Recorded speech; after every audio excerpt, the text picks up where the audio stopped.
Breaking: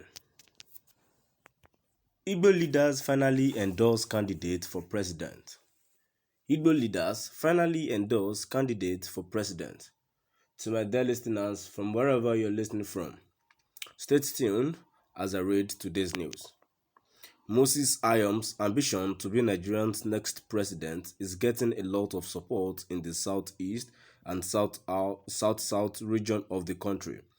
Igbo leaders and traditional rulers in the region have declared their support for the ambition of the entrepreneur. This is as groups loyal to Ayom continue their advocacy across the nation ahead of the 2023 presidential contest. Ahead of the 2023 elections, leaders from the southeast and south-south geopolitical zone have decided to work together for the emergence of Moses Ayom as president.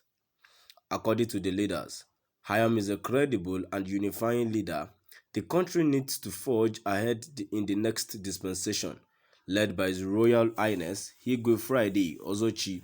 The leaders conferred on Ayom, a frontline contender for the presidency in 2023, on the platform of the All Progressives Congress, the chieftaincy title of Ozo in the Igbo One of Nigeria, savior of the Igbo race in Nigeria, Vanguard report.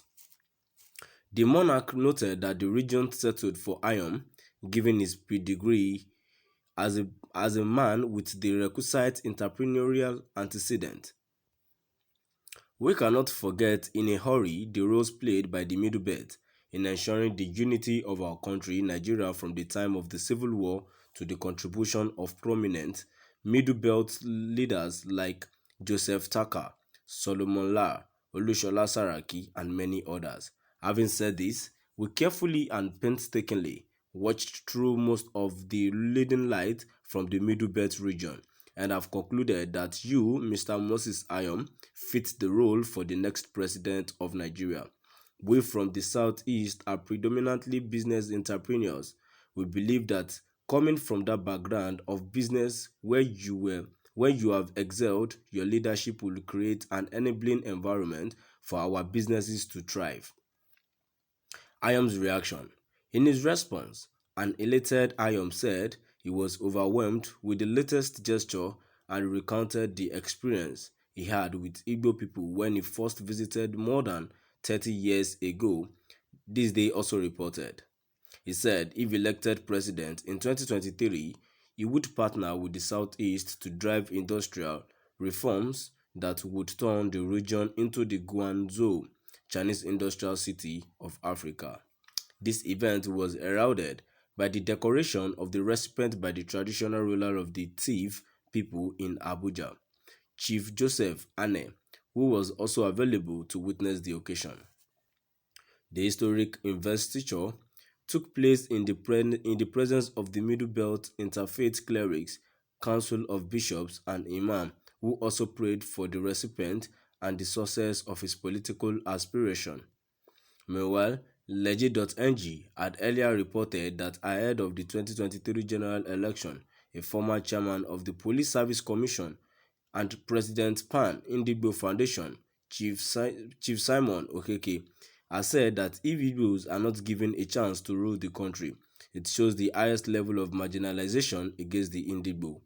Chief Okeke made the statement during an interview with Vanguard on Friday, November 26, at his Amici Nnewi South Local Council. The Igbo leader, who spoke on national issues including the Biafra secession agitation by the indigenous people of Biafra, IPOB, and tackling insecurity, disclosed that a peaceful agitation or protest is not an offense in Nigeria and all over the world, adding that there is a genuine move for Nigerian president of Igbo extraction. ACF chairman Audu Ogbe has shared his thoughts on the agitation for the Southeast to produce President Buhari's successor. The former Minister of Agriculture said the guaranteed way to achieve an Igbo presidency is for the region to lobby. According to Ogbe, the people of the Southeast region should begin going around the country and talking to citizens. Ahead of the 2023 general election, Chief Audu Ogbe declared that threat and blackmail might not give Southeast leaders and stakeholders the presidency.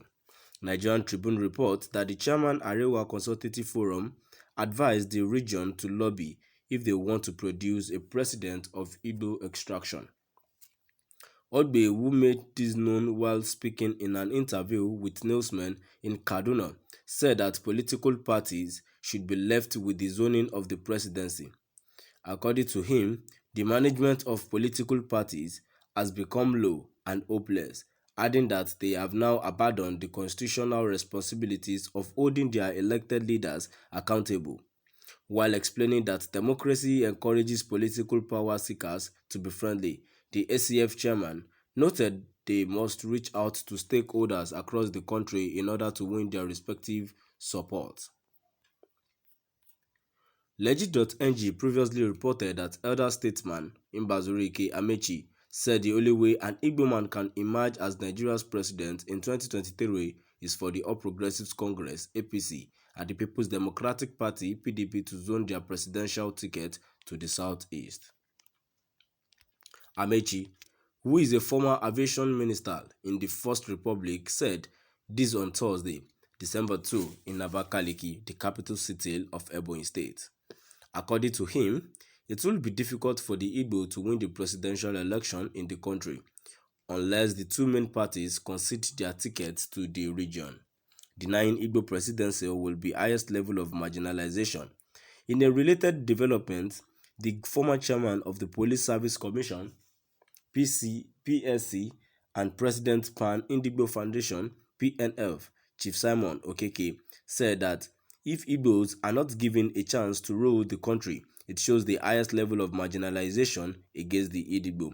Chief Okeke made this statement during an interview on Friday, November 26, at his Amici Nnewi South Local Council, Anambra State home.